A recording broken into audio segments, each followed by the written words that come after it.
이른바 계엄령 문건 의혹의 핵심 인물로 꼽히는 조현천 전 국군기무사령관에 대한 조사가 이틀째 이어지고 있습니다. 체포 시한이 내일 아침까지인데 검찰이 조 전 사령관의 신병 확보에 나설지 관심입니다.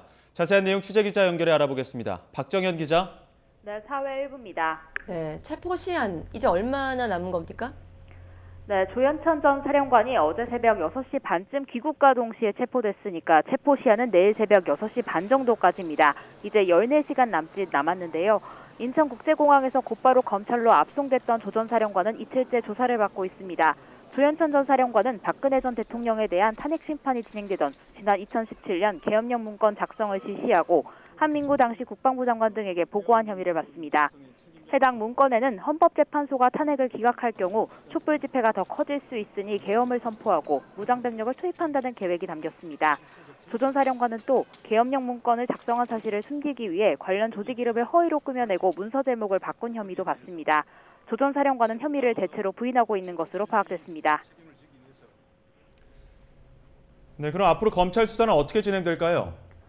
네, 검찰은 계엄 문건이 작성된 경위와 목적, 어디까지 보고됐는지 등을 규명하는 데 수사력을 모으고 있습니다.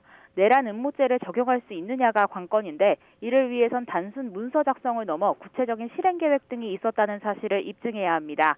앞서 지난 2018년 군과검찰의 합동수사단 수사에서도 내란 음모를 의심할 만한 정황은 다수 나온 것으로 전해졌습니다.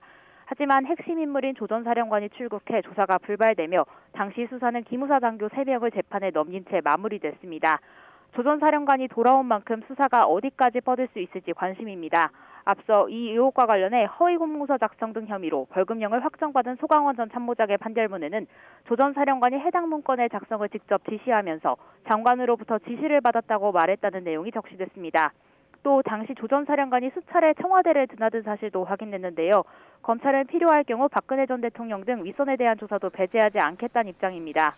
그러나 조 전 사령관이 5년 만에 자진 입국한 것을 두고 정권이 바뀌면서 봐주기 수사와 면죄부를 기대한 게 아니냐는 의혹도 제기되는 상황인데요. 체포 시한이 내일인 만큼 검찰은 오늘 중으로 조 전 사령관에 대해 구속영장을 청구할지 결정할 방침입니다. 지금까지 사회 일부에서 전해드렸습니다.